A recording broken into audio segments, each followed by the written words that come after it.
नमस्कार. मनस्विता स्वप्नापासून कर्तृत्वापर्यंत या कार्यक्रमाच्या आजच्या नवीन भागात मी रुपाली विरकर तुम्हा सर्वांचं मनापासून स्वागत करते. मैत्रिणींनो, भारतीय लोकांच्या आयुष्यात मसाल्यांचं महत्त्व खूप मोठं आहे. हे फक्त पदार्थांना रंग आणि सुगंध देत नाहीत, तर आपल्या जिभेचे चोचले देखील पुरवतात. आणि या मसाल्यांचं महत्त्व आपण अगदी प्राचीन ग्रंथांमध्ये आयुर्वेदापर्यंत देखील ऐकलेलं आहे. तर आज आपण मनस्वितेच्या या प्लॅटफॉर्मवरती गप्पा मारणार आहोत सौ श्रुती आठले यांच्याशी, ज्यांच्या आठले मसाल्यांनी डोंबिवलीकरांपासून अनेकांच्या स्वयंपाकघराचा ताबा घेतलेला आहे. चला तर मग गप्पा मारूया. नमस्कार श्रुतीताई. नमस्कार रुपाली. आठले मसाल्यांची प्रॉडक्ट रेंज काय आहे? आठले मसाल्यांची प्रॉडक्ट रेंज खूप मोठी आहे. म्हणजे जसं गोडा मसाला आहे, ताक मसाला आहे, चाट मसाला आहे, पावभाजी मसाला, सांबार मसाला, किचन किंग मसाला आणि एक सब्जी मसाला, असे सगळे मिळून एकूण 18 प्रकारचे मसाले आहेत आमच्याकडे.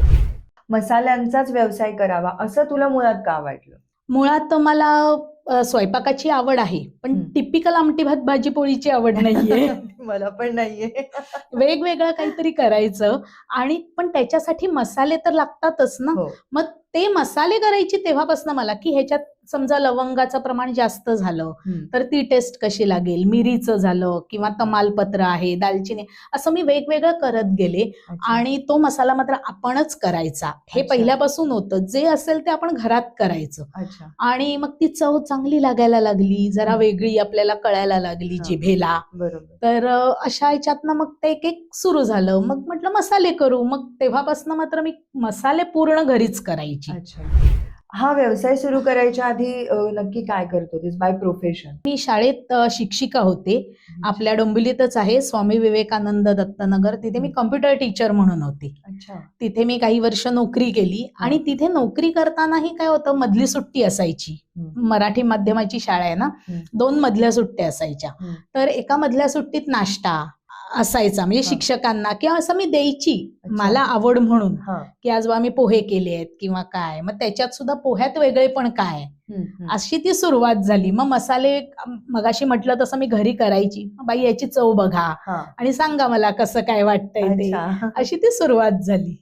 पण मग नोकरी सोडून तू पूर्ण वेळ व्यवसाय करायला लागली? हो. मग बऱ्याचदा म्हणजे आपल्या खास करून मराठी कुटुंबामध्ये असं होतं की नोकरी आहे तर एक फिक्स इन्कम आपल्याला महिना मिळणार आहे. ते सोडून व्यवसाय ज्याच्यामध्ये रिस्क जास्त आहे, तर मग तुला घरातून सपोर्ट कसा मिळाला या तुझ्या विचारांना? घरातून सपोर्ट म्हणजे मिस्टरांनीच मला हे सुचवलं खरं सांगायचं तर. कारण कुठेही एक स्टेबल लाईफ आपल्याला केव्हाही सेफ या दृष्टीने आपण बघतो. पण माझा स्वभाव म्हणा किंवा माझा पिंड म्हणा असा कोणाच्या हाताखाली काम करण्याचा नाहीये, स्वतंत्र आहे. मग ते म्हणाले, तुला जर याची आवड आहे व्यवसायाची तर तू मसाल्यांचा व्यवसाय का नाही सुरू करत? ते जॉब करतात. त्यामुळे ते म्हणाले, माझा जॉब आहे, माझं फिक्स इन्कम आहे, म्हणजे तुझं थोडं 19-20 झालं. कारण व्यवसाय म्हटलं की प्रॉफिट लॉस सगळं आहे, स्लॅक सीझन आहे, ते सगळं आपल्याला गृहीत धरावं लागतं ना. आणि आमच्या घरात कोणाचीही व्यावसायिक आम्हाला काहीच नाहीये मार्गदर्शन. मीच पहिली व्यवसाय करणारी. त्यामुळे हे सगळे विचार करून मिस्टर म्हणाले, तू घे उडी. करून ती घेतली उडी 21 सप्टेंबर 2019 ला. बरोबर. म्हणजे असं म्हणायला हरकत नाही की यशस्वी स्त्रीच्या मागे एक पुरुष 100%. प्रत्येकाच्या व्यवसायाच्या प्रवासात काही ना काहीतरी खाचखळगे किंवा चढउतार असतातच. तर तो एक तर मला जाणून घ्यायचंच आहे की कोरोना सारख्या विषयावर कशी काय मात केलीस, आणि एकूणच तुझ्या या प्रवासात काय काय अजून अडचणी आल्या?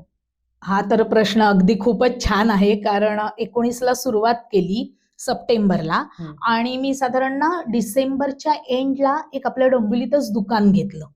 कारण व्यवसाय तसा जम बसत आला 2 महिन्यात माझा. म्हणजे मला कॉन्फिडन्स आला की मी आता काहीतरी करू शकते दुकान घेऊन, म्हणजे दुकानाचं भाडं देऊ शकते. जेव्हा कोरोना लागला तेव्हा आपण काय करायचं, आता नुसत्या मसाल्यांवर तर नाही, मग कुठेतरी काहीतरी वेगळे पण हवं.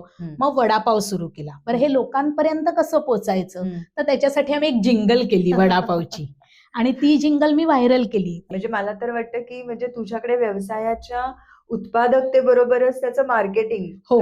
हे कसं करावं त्याचं सुद्धा Yes. तुला म्हणजे कारण गमक त्याच्याशिवाय पर्यायच नाही ना मार्केटिंग शिवाय आपण. बरोबर. आणि ते जेवढं आपण जास्त प्रभावी करू तेवढंच आपल्याला बिझनेसला फायदा. Correct correct. म्हणजे माणसाने असं क्रिएटिव्ह खरंच असावं. नक्कीच. पण मग वडापाव त्याच्यानंतर मग आता हे जे मसाले तुझे हम्म. चालू आहेत, मग आता ही मसाल्यांवरतीच फोकस आहे की आपण अजूनही काही करतो वेगळं? ऍक्च्युली मी जेव्हा लोगो केला ना तेव्हा आठले मसाले या हम्म. नावानेच केलंय. हा. पण जसं कोरोनात मी हे सुरू केलं हम्म. वडापाव, मग तेव्हाच मला दिवाळी फराळ, कारण तो तर सगळ्यांनाच लागतो, हो. मग ते सुरू केलं. मग आता 12 महिने माझ्याकडे दिवाळी फराळ आहे आणि म्हणून आता मी नाव पण असं केलंय आठले मसाले आणि प्रोडक्ट्स. बरोबर. म्हणजे प्रोडक्ट्स मध्ये काय आहे तर दिवाळी फराळ आहे हा. आणि तो तर मी पूर्णपणे होलसेल मध्ये करते, म्हणजे अच्छा. दुकानदारांना सप्लाय करते. अच्छा. ओके. किंवा जे रिसेलर आहेत हा. त्या रिसेलरना देते, म्हणजे ओके. त्या अजून पुढे बरोबर. विकतात. बरोबर. आणि आपले आता मकर संक्रांत आहे तर बरोबर. तिळगुळ, हा. हे ओके. 2 माझ्या प्रोडक्ट्स मध्ये माझे अगदी छान व्यवस्थित मला आनंद देणारे प्रोडक्ट आहेत. तुझ्याकडे एक मदतनीस सुद्धा होती, तर आताही म्हणजे त्या तुझ्या बरोबर आहेत किंवा तुझी एकूण टीम आता केवढी आहे? एकटीने तर आता मला शक्य नाही, कारण धंदा आहे म्हटल्यावर आपला व्यवसाय तो तर वाढतच राहतो. तर बरोबर. आता माझ्याकडे 3 मदतनीस आहेत अच्छा. आणि 2 मशीन आहेत. अच्छा. आणि जसं मगाशी मी म्हटलं प्रोडक्ट्स मध्ये माझं एक USP प्रोडक्ट्स आहे मेथकूट, अच्छा. जे आपल्याला मेथकूट भातावर लागतच. हो हो तूप मेथकूट बरोबर. भात आपला हो. आहेच मराठी माणसाचा. हो हो. तर त्याच्यासाठी मेथकूट. मग माझ्याकडे 2 मशीन आहेत. अच्छा. एका मशीन मध्ये माझ्याकडे पूर्णपणे मसाले होतात हा. आणि दुसऱ्या मशीन मध्ये थालीपीठ भाजणी, उपास भाजणी आणि मेथकूट. पण मग हे सगळं काम डोंबिवलीतनंच ऑपरेट होतं की कुठे वेगळं? नाही, बदलापूर मधनं ऑपरेट होतं. मी एक छोटं म्हणजे आपण म्हणतो गाळा कारखाना. म्हणून हा. असं त्या टाईप मी घेतलंय.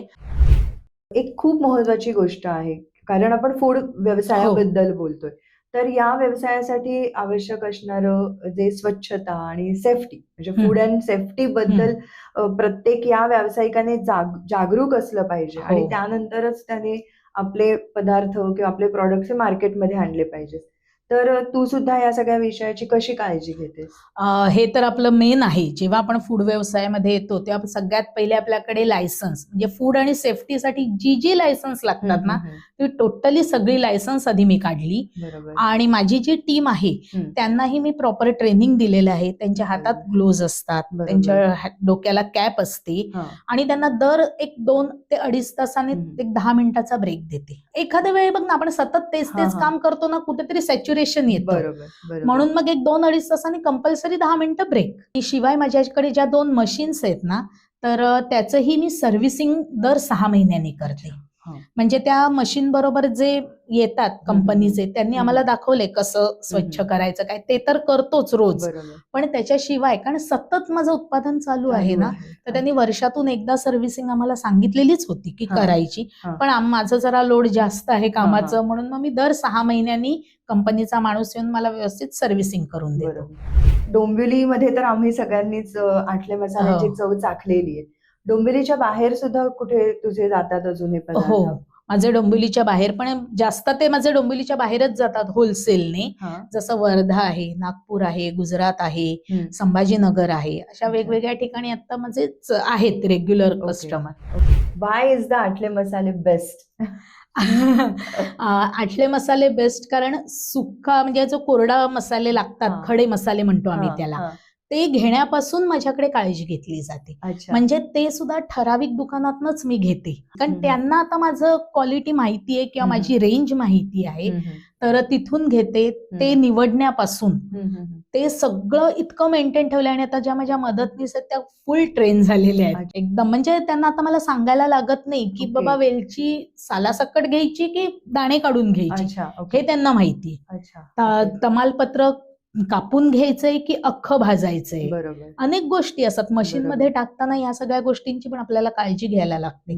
ते सगळं त्या पूर्ण ट्रेन झालेल्या आहेत आणि माझी क्वालिटी हा सगळ्यात माझा USP आहे. आणि दुसरी गोष्ट म्हणजे ग्राहकांना मी आता समजा तू मला ऑर्डर दिलीस, मी तुला सांगितलं की रुपाली मी तुला गुरुवारी देते, तर काही कारणाने जर मला गुरुवारी नसेल शक्य तर मी तुला फोन करून सांगते आणि जो प्रॉब्लेम जेन्युइन आहे तो सांगते. माझा मसाला संपलाय किंवा काही माझ्याकडे मदतनीस नाहीये किंवा मी अवेलेबल नाहीये, बरोबर. तर तुला कुरिअर मी आता म्हटलं होतं आता हा. करते, पण आता नाही, मी गुरुवारच्या जी बरोबर. शुक्रवारी करते किंवा बरोबर. सोमवारी करते. जे असेल ते मात्र मी फोन करून थेट संवाद साधते. बरोबर. हा संवाद मला वाटतं कुठल्याही व्यवसायाचा एक बेस आहे हो. की त्याच्यामुळे लोकांचा आपल्यावरती विश्वास बसतो नक्कीच. आणि आपण प्रामाणिकपणे त्यांना आपल्या काही अडचणी सांगितल्या तर नक्कीच हो ग्राहक हो, वर्ग आणि समजतो. घेतात सांभाळून, कारण हा मला कोरोनामध्ये आलेला अनुभव आहे. तू होलसेल जेव्हा देतेस तेव्हा निश्चितच ती प्राइस रेंज पण तशी असणार की होलसेल वाल्यांना हो तुझ्याकडनं घेऊन ते पुढे देणं बरोबर. हे म्हणजे आर्थिक दृष्ट्या शक्य होतंय. तर ह्याची एक चेन आहे. तू मगाशी मला सांगत होतीस, आपण गप्पा मारत होतो तेव्हा. बरोबर. तर त्या चेन बद्दल जरा सांग ना. होलसेल म्हणजे काय असतं माहितीये का, तुमच्या एक ठराविक किलोच्या वर जेव्हा आपण देतो ना त्याला होलसेल म्हणतात, म्हणजे 5 किलोच्या वर. बरोबर. मग तेव्हा ते काही 25 किलो, जसं मी दिवाळी फराळ देते 70 किलो, 500 किलो, 1000 किलो असं, तर तेव्हा ते मॅन्युफॅक्चरिंग रेटमध्ये द्यावं लागतं. आपला रिटेल रेट चालत नाही. बरोबर. तर ते मॅन्युफॅक्चरिंग रेटमध्ये त्यांना दिलं ना की ते त्यांचं वरती पर्सेंटेज लावून ते सेल करतात. त्यामुळे ती चेन असते, मग ते पुढे अजून देतात. म्हणजे प्रत्येकाला एकेका टप्प्याला एक ठराविक रक्कम मिळत जाते. बरोबर. आणि आता तर तुझ्या त्या रिसेलिंग वरती अजून अगदी. रिसेलिंग हो हो हो, हे तर मला फार आनंदाची गोष्ट या वर्षीपासनं.